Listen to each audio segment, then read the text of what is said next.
Well, hello and welcome. I'm Sue Britz, And I'm Tina Lokkbokk. Welcome to Retired. the podcast where we talk about what life is like when we put on new tread, new wheels that move us to our next adventure.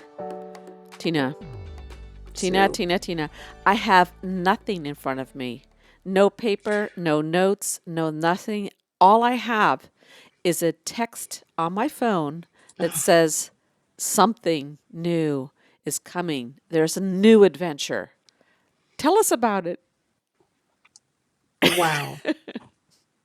Wow, I'm going to say it. I'm going to Norway, but I'm not going to Norway just to see my family. And yeah, I just kind of dropped it on you. I just bought tickets on Saturday, talked to my cousin on Friday, and said I'm coming.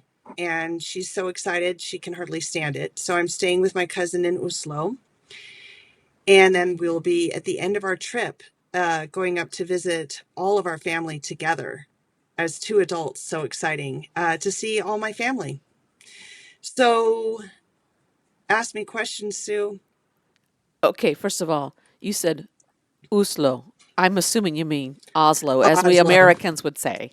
But now we're going to learn some new words and new That's vocabulary. It true. sounds like this is exciting. It sounds to me like you are on a journey of embracing your full Norwegian self and your Norwegian family and going on a bit of a trek to reestablish connections to them.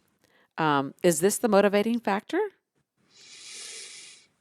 Well, first, I'd like to say I finished Amy Irvine's book, The Cape, this morning, and I've been reading it along the way. And what that book is really about is going back and remembering who you once were and what your dreams were before you got kind of not derailed, but where you went off on other paths. And the truth is, and this is why this is perhaps one of the scariest things I'm about to do, ever since I was a kid and our visits back to Norway, including one in college, I had wanted to live in Norway. But I chose again to marry someone who would never leave the country. And this is part of going back to see what my opportunities are to live there. And if it's something that was in my fantasy or something that can be real and should be done. And I have the time now to do it. So Maria is going back to fix the car. That's Back a to whole other Cuba. story. That's back to Cuba. Yes, because it was supposed to be done 2 weeks ago. And now he's saying it will be the end of the month. And now every hair on her back is standing up because she's hoping that the car will be intact when we get there or she gets there. So she's off to do that, which is what made me think, here we go again. We're not able to work. I'm not able to move forward in certain things. And I've had to come to the realization in this retirement that I did not foresee how where you live can impact the choices for employment. And where I'm living is an isolated bubble surrounded by communities that are not very affluent. And so the things I'd like to do are very limited if I choose to be up here. And that's opened up my eyes to understanding that I don't want to live in the big city and I don't want to move from nature. So that's where everything kind of came together, because by moving, if this were to happen, so I'm going now, let's back up. So, as you know, I am Norwegian American, raised by Norwegians, and I'm going to see if I can get dual citizenship and or residency, and see if it's possible to establish a bank account and begin working over there. So I'm going to explore opportunities in working over there. So America and Cuba have been in at odds for decades. And now we have a new president who might, take over Greenland. Perhaps he'll take over Cuba. That would be helpful, but I doubt it. So I fear that all this Hold it. What would that be I'm, helpful? oh, if he ended up loving Cuba and taking it over, I mean, Okay. he's going to take over Greenland, so why not Cuba too, is what I'm saying. But I Okay. don't think he will take over Cuba, and in which case the strains in relationships could be even harder for me and Maria to do some sort of a Cuban tour. So if I were to establish then Norwegian residency, I might be able to just continue on with two countries that really do like each other and would be able to figure out the business end of things in an easier way because it's harder as Americans. So this plan then is about kind of, I mean, it's multi-layered, It's so layered. but part of it is it's you're not veering off on a new path. You are looking at other ways to explore how to make your original plan Yes. function within the understanding that we don't know what the heck's going to be happening after January 20th, and you want options. Correct. And those options kind of back up what you've already known since forever about wanting to live there and having the opportunity to do so. Because you're right. You started the story saying, we have these dreams when we're a child and then we get sidetracked. Well, the reality is I don't think it's sidetracked. Those dreams are embedded in us. They feed us in different ways, but we have to start adulting, as they call it nowadays. We have to, start making a living, and you pursue your education. You start making a living, and then the natural part of it is your family, and then you have to consider more than just yourself. So it's not a limitation of your choices, but rather it's something that you can come back to and realize again when you have the opportunity to do that. But I also think that part of that identity of what those childhood dreams feed choices that we make along the way. So you've always been someone who's interested in your culture, in other cultures, in travel, Yes. and in adventure. So in reality, I don't think we have betrayed ourselves, our childhood selves. We have just to come to that full circle back to those original dreams um, requires opportunity and privilege, I would say too. Absolutely. Absolutely. And the choices I've made have allowed me to have the financial ability to go and pursue this, you know? So Norway has uh, a, a positive relationship with Cuba, is my understanding, from what you're Yeah. saying. Okay, so Well, there's Norway gets along with everybody. okay, and so Norway you can travel to and from. Potentially, you've got then Norwegian citizens who may want to partake in this travel as well. Beyond Norway, you've got the other Nordic countries and other parts of the EU. If you were to become a dual citizen, you would be entitled to the EU status too, as well, wouldn't you? Are they part of the EU? Not really. Oh, they're not. Okay, so let me No. back that up. Now they take everybody in. They're welcome. They are welcoming, but they wanted to keep their finances separate Uh because huh. they have all the oil money and they have such great um, socialist care. So if everybody comes in and drains the system, there won't be enough. Right. So they are protecting their resources. Yeah. So, what is it difficult to become a Norwegian citizen? I mean, you were born Well, of Norwegians. right. So I have to go, and it's interesting. It's kind of like I'm going to walk in and like plead my case to a court. But what I have read is I do have both Norwegian parents, but it's the times that I've lived there between certain ages. And so from 0 to 12, I lived there longer than was necessary, but from 12 to 22, I didn't travel long enough. So I kind of reversed the times, and I don't know how flexible they would be, but I do know that there's a lot more connection there than most, you know? So for instance, I am no I am the Norwegian that doesn't live in Norway. So my entire family's there, minus my two girls. And I think that might have more to do with it. Plus, my parents are buried there. Um, so I'm bringing in all that I can. And, Sue, what's been an interesting thing too that I'm not going to not explore But for fun, I wanted to see, because I know that my level of Norwegian, if I were to stay, let's say 6 months and did intensive Norwegian, I would be 100% fluent. It's all in my brain. It's just a matter of fine tuning grammar and speaking it, but it's all inside my head.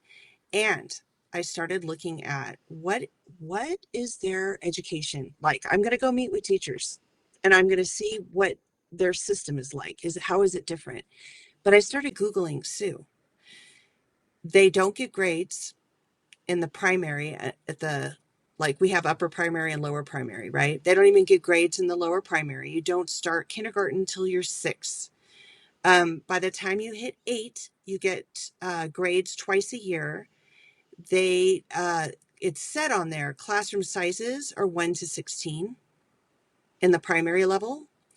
Um, they believe in outside, and I remember in shock, like in where we lived and taught. If it were to barely rain, you had to bring the kids in. If it was barely windy, you'd had to bring the kids in. And I remember on my last trip, I said, "So when do your students have to go inside?" And they looked at each other. It was with my cousin and his wife. And they said, "I think when is it -30, honey?" Yeah, I think when it's -30. Wow. Wow. So That's whether it's reality. raining, Yeah. whether it's snowing, and that is because there's the other value that they have there that's so big in me, which is why I moved back to here. They believe in outdoor living.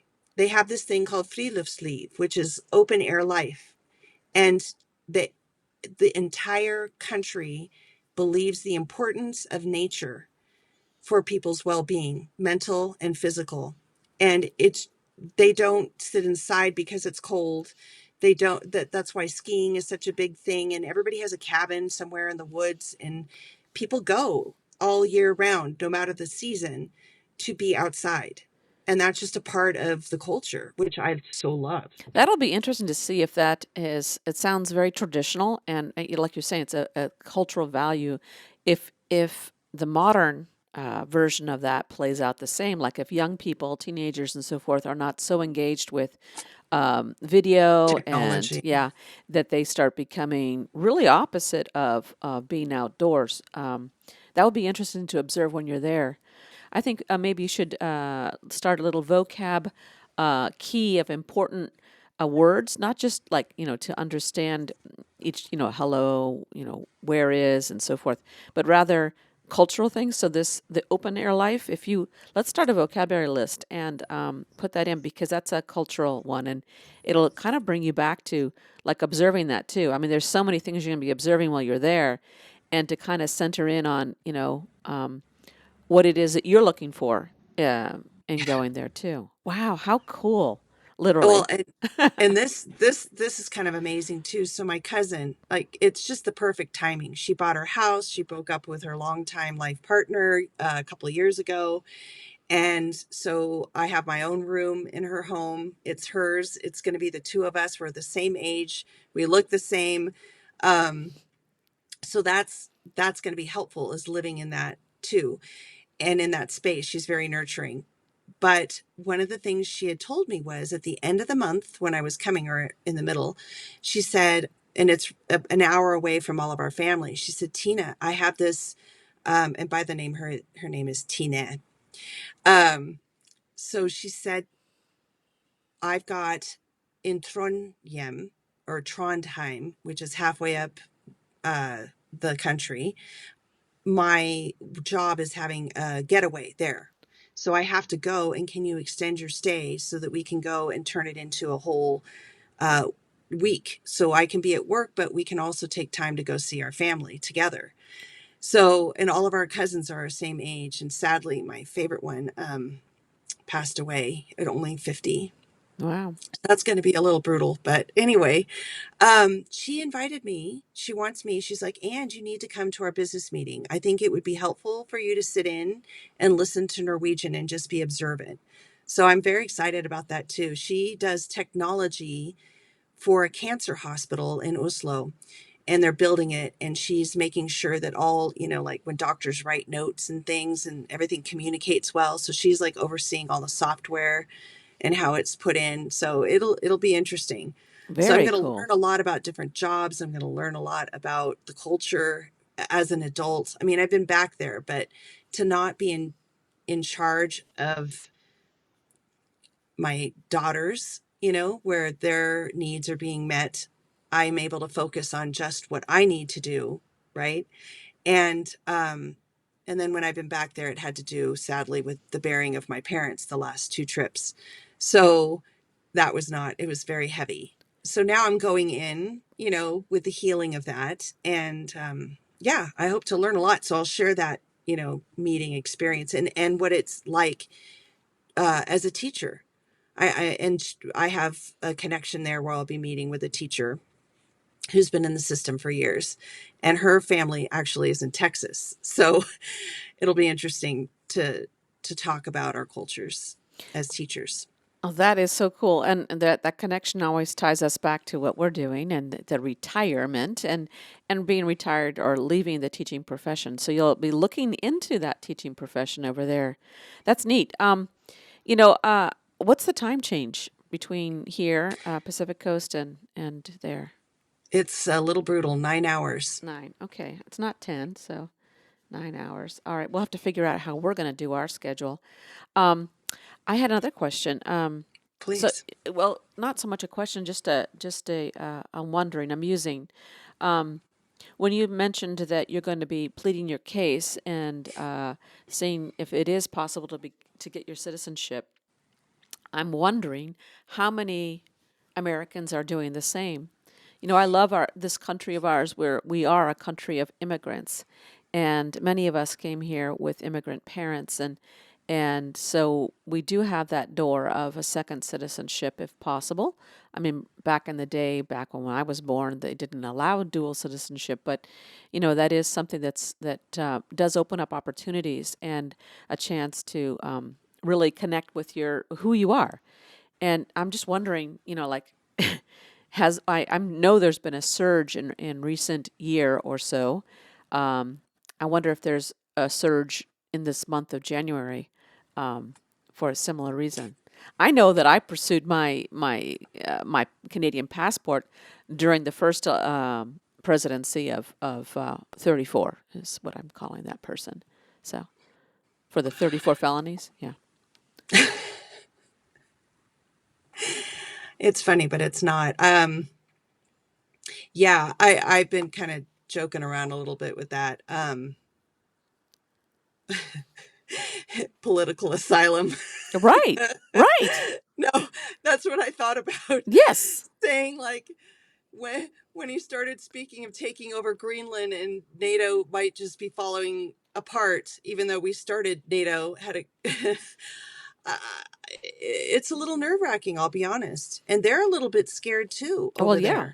there. Everything's kind of dismantling. So I thought about that as playing my case, like, You won't be. and I thought about that too. Am I like the first Norwegian American who might be over there, signing up on the list of can I become an American or a Norwegian citizen now? And it's half joking, but it's half not. I don't know what to expect, but I do feel a little nervous, as Putin kind of scratched his chin and said, Ukraine. And then before our president to be has even taken office, he's scratching his chin and saying, oh, Greenland. And that has made me a little nervous. Like the whole world, Is it on could edge. change the whole world. Oh, yeah. It already is. Yeah. Yep. So maybe he'll surprise us in a positive way. Maybe he will. We're just going to go with that. So yeah, You're going to it'll go be with that. interesting. I'm not. So, but go ahead. Good for you. The eternal optimist and seeing the world and putting out in the world what you want. I'm not. That's not a value judgment on you. In fact, we need more attitudes like that. I'm just a little bit more pragmatic about it, or I think it is realistic. What I might take, but we'll see how it all plays out, and may it play out well. Yeah. So I just wanted to find out, I think you mentioned it before, but can you have dual citizenship with Canada? I think you said Oh no. yeah. Oh, Yeah. you can. When I was a child, back in the day, they didn't allow dual citizenship. I don't know if with many countries, if any, but they opened that up. And when that became an option, it's like, wow, not only am I kind of recovering this little idea of that difference of what it is to be Canadian and American, which is they're very similar, but they're very distinct. And then to reclaim it, it's kind of a very cool thing. And just like we've been talking about, recovering a part of who you are as a child. And as a child, I remember, immigrating to the United States, and it wasn't a huge shift. I mean, I didn't have to learn a new language, and clothes were basically the same, and values were very similar. But It's it was still there was a different. different there's a difference. Yeah, yeah, yeah. I remember when I was in elementary school, and they had the Pledge of Allegiance, and in those days, in the school that I went to, you would stand up Yep. and you had to have your hand on your heart and then say the Pledge of Allegiance. And so being raised Catholic also, I know that I couldn't promise or swear to something that I didn't know or understand or believe, hadn't been taught to know or understand or believe.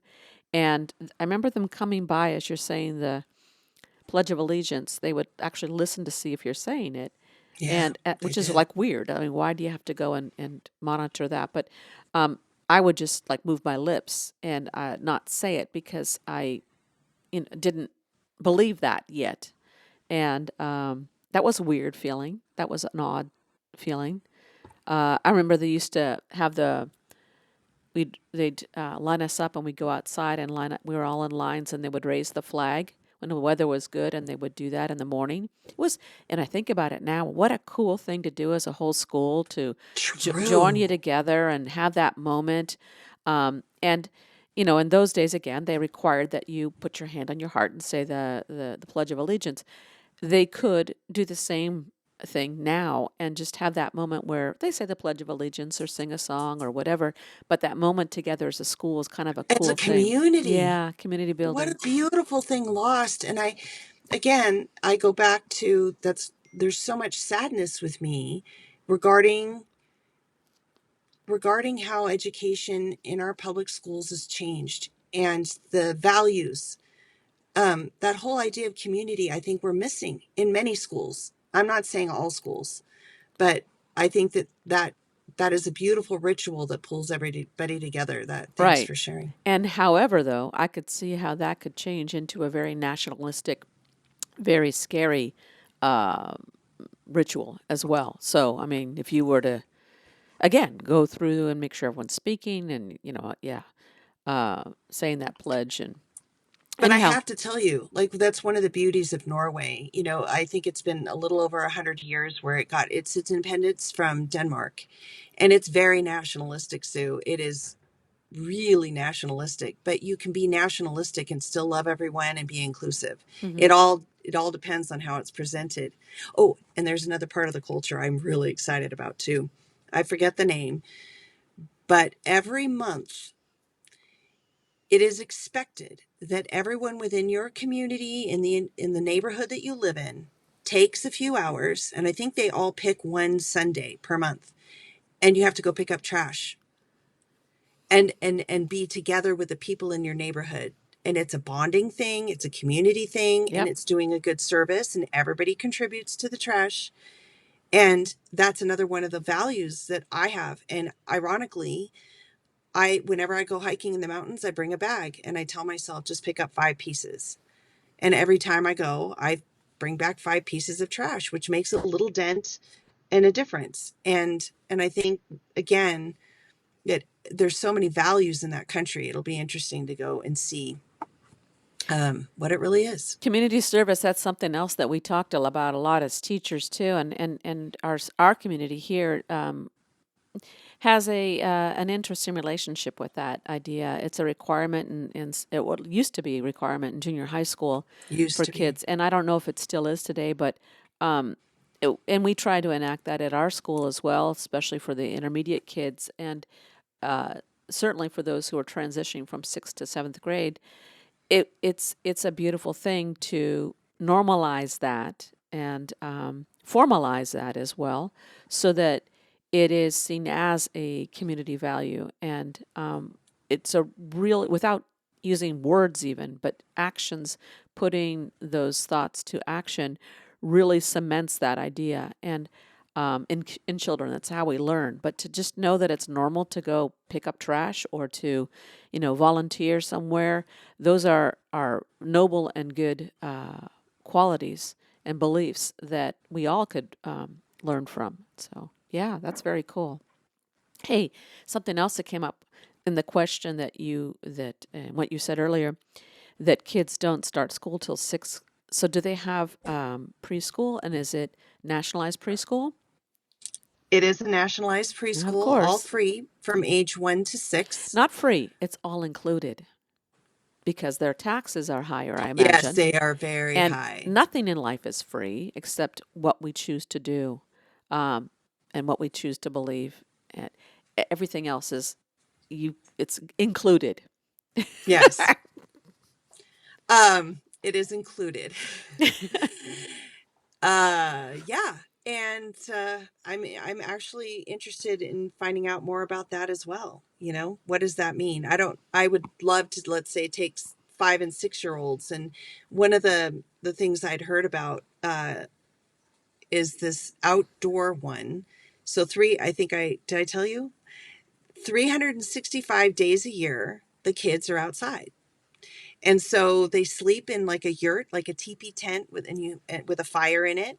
So no matter the weather, it's again embracing the outdoor life. And I just thought, wow, that might be interesting to explore. I think the challenge that I'm having though is finishing up this baby, where I know I love the philanthropic tour and helping people out is one of the greatest things. Whenever Maria and I go, it's so great to be able to give and help people and see what small things can have such big impact.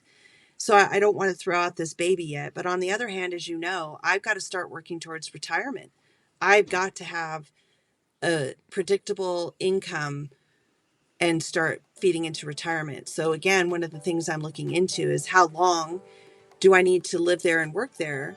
So I'm still young enough that I will be able to get some retirement from there as well if I start working there.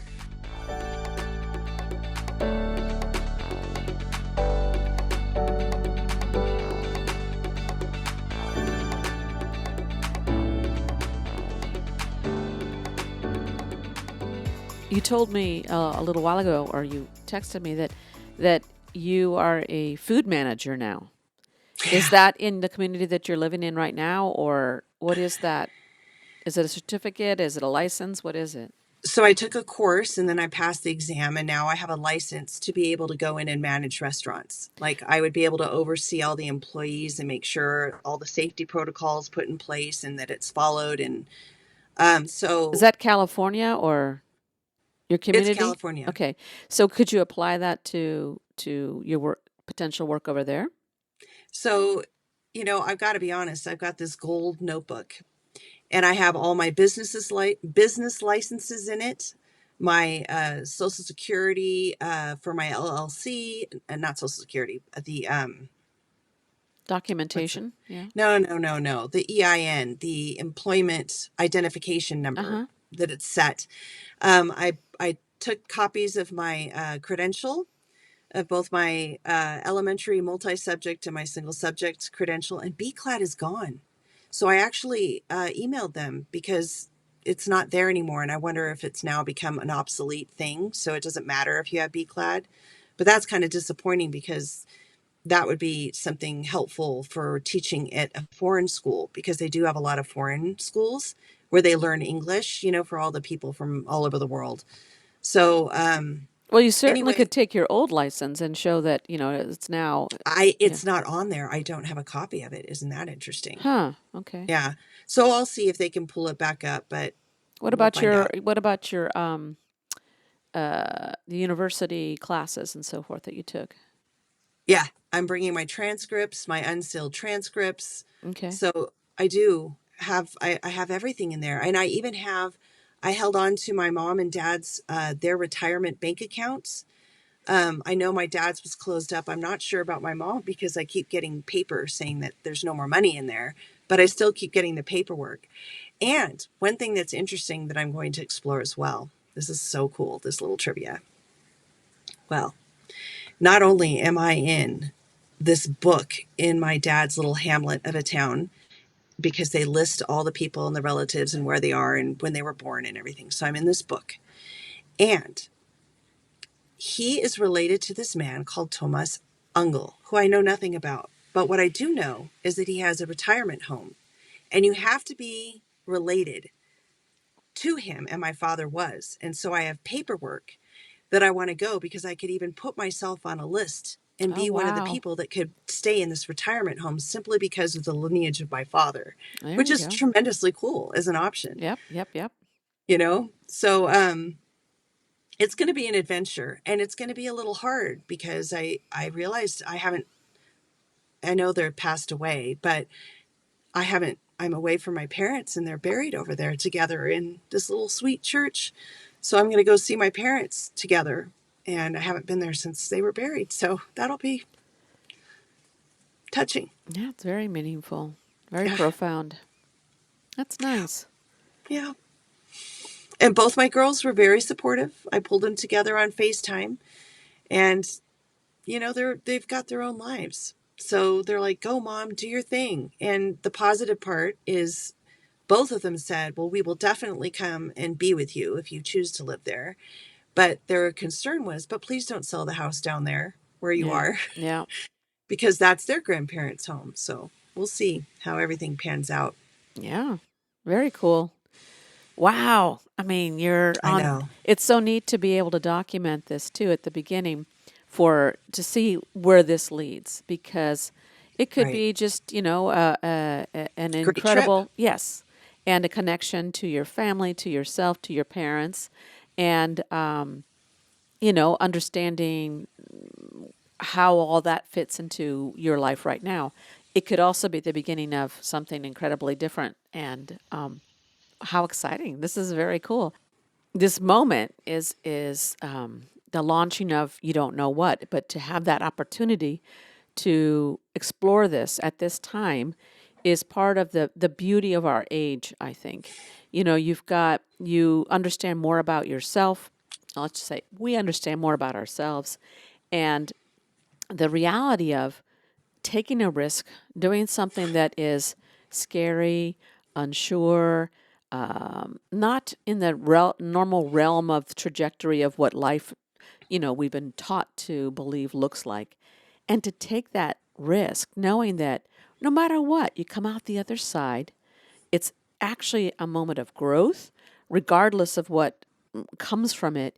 You're going to Yes. grow, you're going to learn it, and the the actual decision to take action on something that is outside the norm is so empowering. It keeps us alive, and that's so much better than just plugging into your puzzles and your shows and your regular routine of everything. There's nothing wrong with those things, but they dull the everyday, and this is a moment of adventure. So enjoy every moment of it. Thank you. And hearing those words, like something in my soul knows this is the right thing. This is the right time. That's why I made the decision to do it. It's been in there in the back of my brain for decades. And I think that's where I bring it back to what Amy was saying. All of these discoveries that I've had the time to go back and reflect. You're right. I've always had these things. I read this somewhere. You can be a lion, take the teeth out of the lion, but you're still a lion. And that sticks with me because I'm still who I've always been. I've gone off on all these different tangents for all these different things, but those dreams never stop. And I say to any of our listeners, I think that's so important to really go back and look at the things that used to get you excited and fill you, and to not just let them go. And I think there were a couple of things that have really stuck with me. So when my mom was going through transitioning of passing. And she had just a few more lucid moments. She said, Tina, in my whole life growing up, she said, I want to go to Italy. I want to go to Italy. I want to go to Italy. And she said, Tina, let's go to Italy. And she was in the Alzheimer's unit. And I just thought, isn't it sad for all the trips she made it back to Norway? And money wasn't, flowing in my household, but they made enough to go back there, that they never took that trip to Mm-hmm. Italy. Yeah. And because of that, and remembering her so strongly at that time, I don't want to live not having at least explored the options that I've always wanted. Right. And so in college, it was really a torn up, which way do I go, where I wanted to do abroad. And it was either Spain or Germany, because I was studying Spanish and German. But I also had this calling to Norway because it's the language that I grew up with, the language that I heard every day. It's the culture that I lived in my home. So all of these things, I kind of feel, isn't it funny? I got to live this past year in Cuba, for almost 9 months. So I got to know what it was like in a Spanish speaking country living in a different world. And now I'm opening up the possibility of going back to my roots, where I'm eating the food that I was raised in and hearing the language that I was raised in. And one of the most shocking moments was when my parents passed and I was going back to bring my mother's ashes the second time, and the first time too. When you switch planes, because often you take the big huge planes that get to London or Denmark, and then you change into a smaller plane because you don't need an Airbus going to Norway. There just aren't enough people. Anyway, when I hear the people around me and the airline attendants and everybody speaking Norwegian, both those last two trips bringing back the ashes, I just burst out crying because I don't hear it anymore. And it's unlike Spanish speakers, where they always, like Maria, always find someone to speak Spanish with, even Cuban Spanish. She's found Cuban. I don't hear Norwegian. And it's like it's like a missing limb.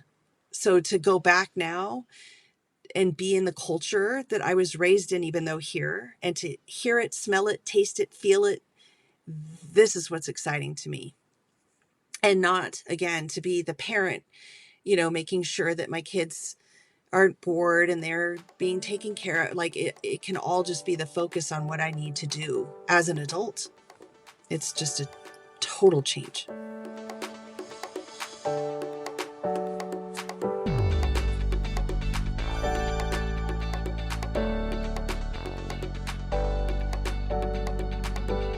Knowing that you have the support of your kids, you're not playing the role of the mom over there and helping them through this stuff. This is about you, but knowing that they're saying, yeah, yeah, mom, go do that. That's cool.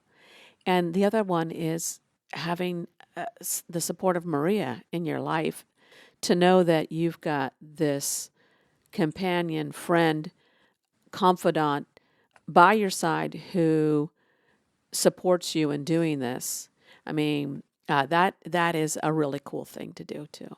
I mean, that's just an amazing to really know that this is a test, but it's not. It wasn't set up as a test, but it's a test of that. And how does these people who are essential and important in your life, do they support your growth and your vision, your dreams, or not? I mean, it's pretty profound that they are saying, go for it.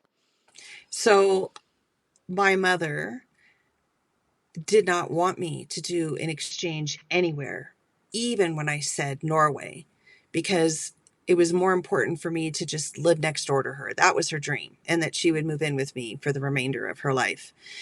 So there was no support, and I needed it. Then I had the boyfriend who later becomes the husband, and I had no support from him to do it either. And it was interesting because when Maria said, I've got to go back, I got to fix this car, I got to know what's going on. And I went to bed, and she was downstairs watching TV, and my heart, it's been like, how should I say it? It's like a floodgate. 40 years I wanted to go back and try to live there and see what it was like. And I thought, you know what? Now is the time. Now is the time for every reason in the world. And I thought, I wonder what she would say.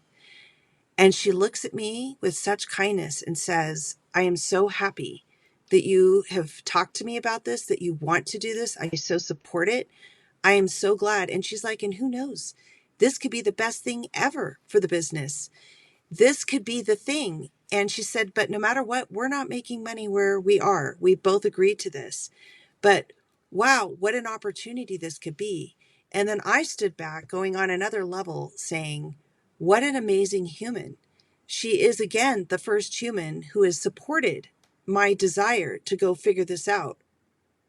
No guilting, shaming, but smiles and kindness and, Encouragement. and Yeah. encouragement. Yeah. Wow. Yeah. That's Wow. profound. That's pretty It is darn cool. profound. Yeah.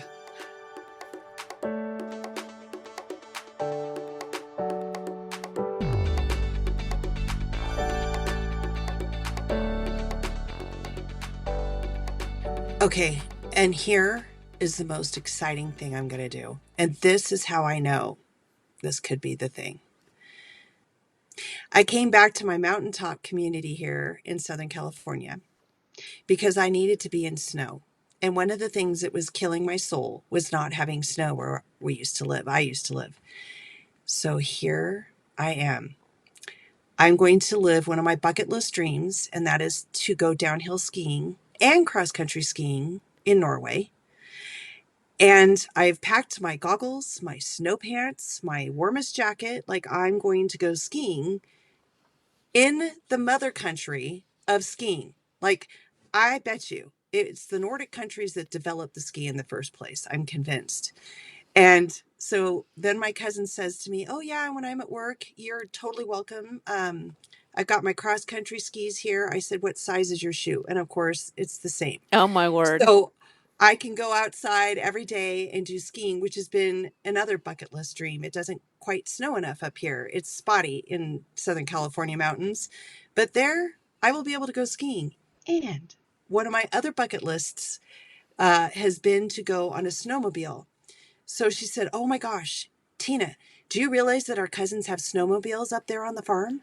So we're going to go snowmobiling while we're up there. So for me, this is like the child in me.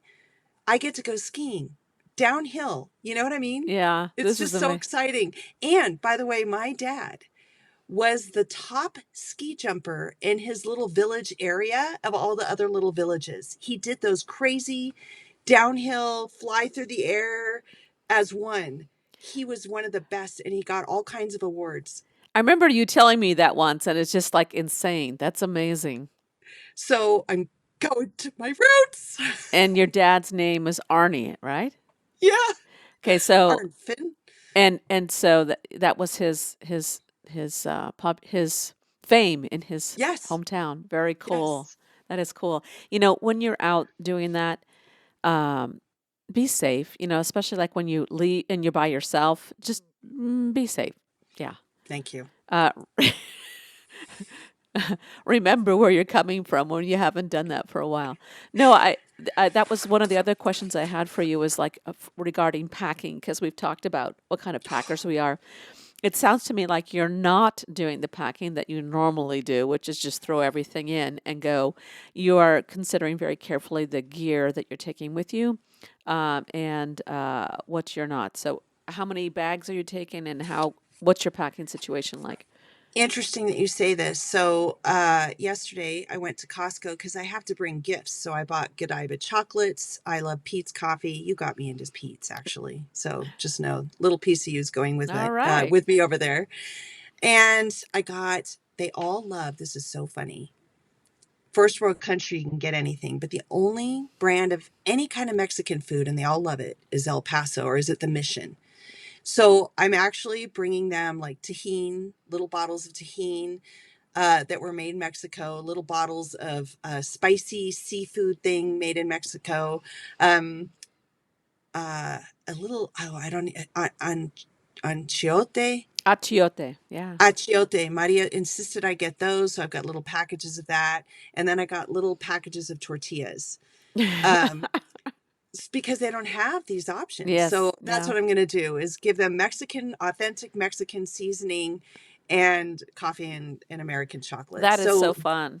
But for a very big family, oh, and a big bag of candy for all the kids and grandkids. And so that's going to take a check on, I realize. Then I have the large one for all my things. And then I need the carry-on for all my paperwork. And I, I don't know, 2 to 3 bags. Oh, but here is the crack up of it all. Are you ready? Mm-hmm. Okay. So I didn't go to Havana, so I had credit.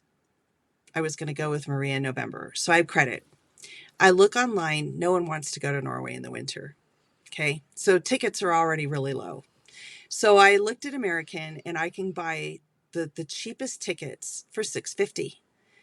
I then applied my credit. So it's down to $350. Wow. So I'm going for $350. Now the care of my dog is another story. It makes up for whatever I saved. Right. However, I am laughing.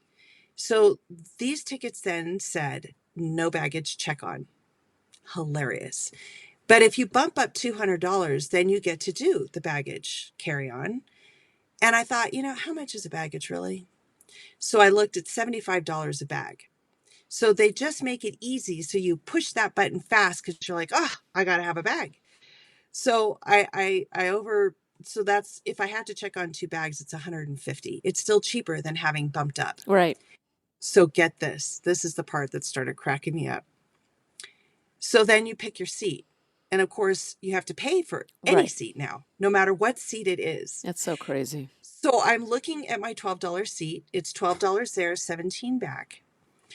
And you push the button and it says, oh, for this amount, you get to lift your arm lean.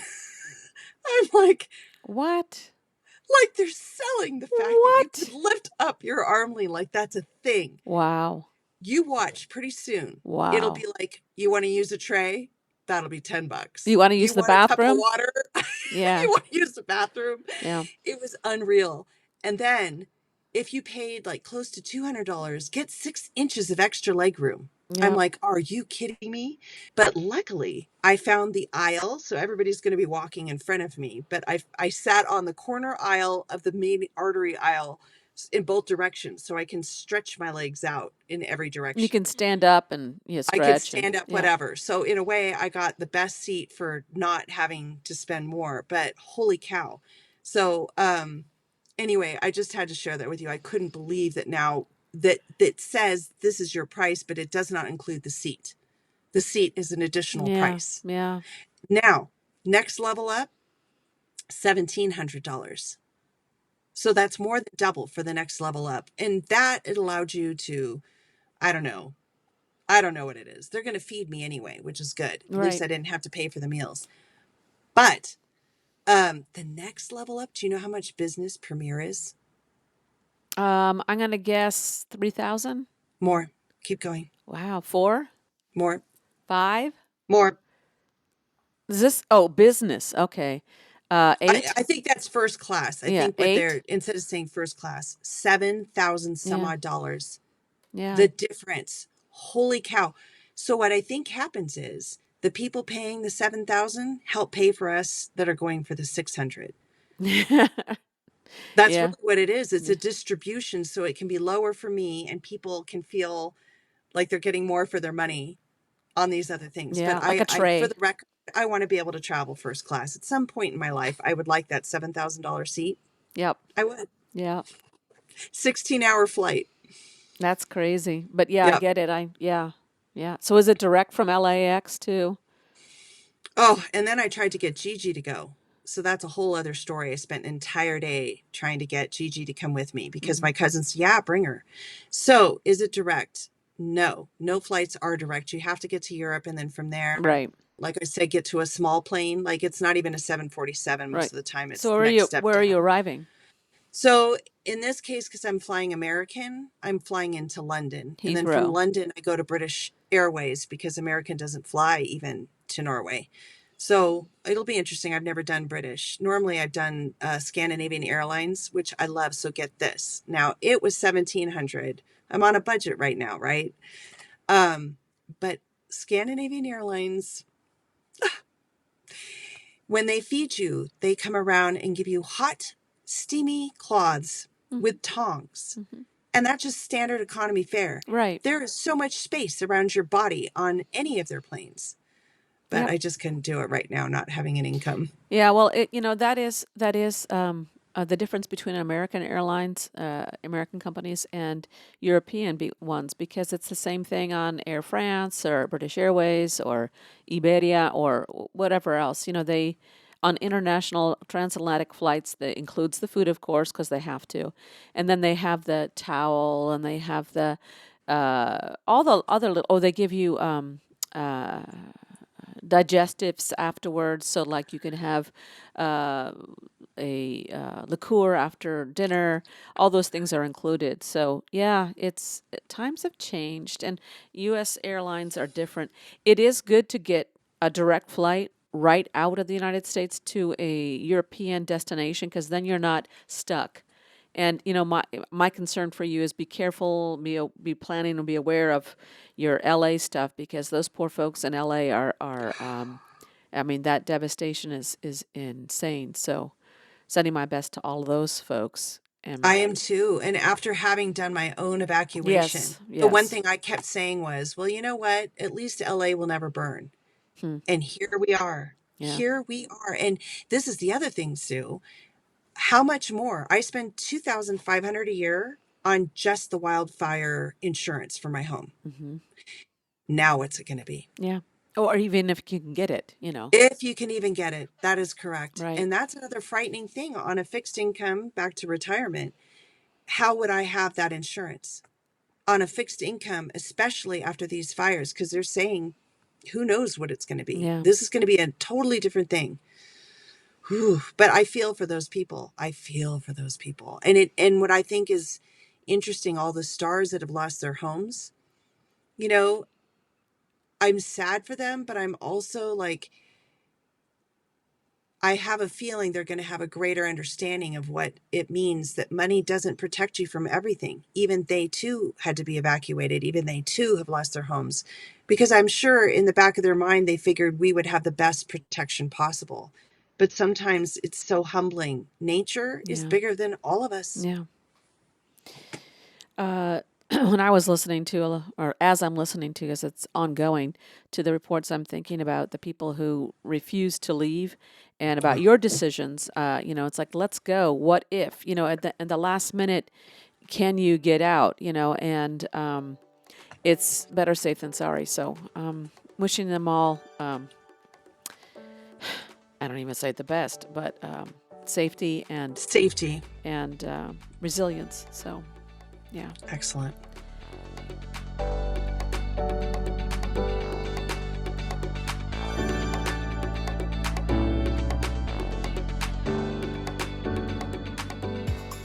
You were talking about Gigi. So, what's your plan with her?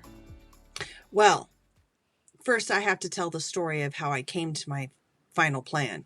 But my intentions again were to bring her with me and stay at my cousin's because she's so attached and very anxious. So I spent a year ago at this time looking to bring Gigi to Cuba, but Cuba is Cuba and they don't have Airbuses going there either. So they didn't have a big enough cargo hold. So you have to have a cage that's big enough that they can stand and turn around in. And the problem is the cargo holds aren't big enough on a plane, but they are on an Airbus. So after many, many different leads, I found out that American could bring her to London, but at London, I would have to shift planes. And then the problem is finding a plane that's big enough to take her from London. And then it became so complicated. And then I started looking into there's pet travel agencies.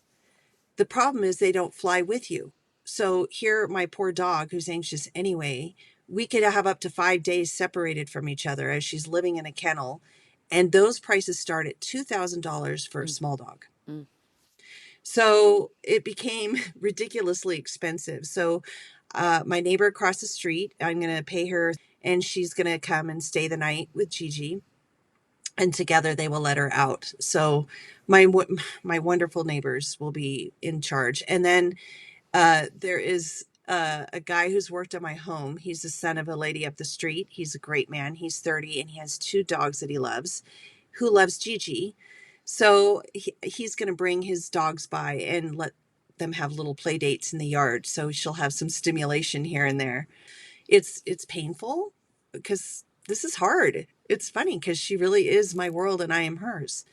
So Yeah, it's the animals complicate uh, a a lifestyle where you travel and you're not able to take them with you. So it's you understand. yeah, absolutely. Okay, so you're off on your venture. Um, I'll be back mid-February. I'm coming back on the 13th. So, and okay, who knows about Maria? She's not coming back till the car's done. So I don't okay. know when I'll see her. So Maria's going to be off in Cuba. You'll be in Norway, and we'll be right here, eh, holding down the Well, fort. you've done your Yeah, travels. well, You've done quite a bit. enjoy and Thank you. experience everything. And final words. May this be an example that no matter what age you are, to listen to your heart and do the things that you don't want to regret as you're having your final days on this planet, wishing you had done.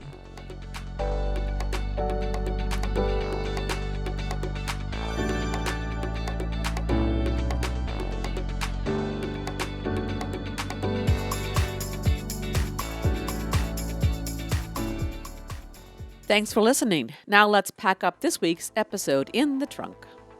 Ride shotgun and be a part of our adventure by clicking on the plus sign to subscribe and follow our show. This will help our ratings and, more importantly, inspire us to keep creating fun and engaging content. We would love to hear from you in the comments sections or email us at retiredpodcastnewtread@gmail.com. Use the fast track lane by sharing episodes with friends, family, and anyone who would like to join us in our road trip through retirement. Be sure to check the show notes for links and contact information. Retired is chauffeured by Sue Britz and Tina Lokkbokk. It is produced, directed, and edited by me, Sue Britz. Music and graphics are by me too. Buckle up and tune in next week so that you won't miss your chance to join our retired road trip.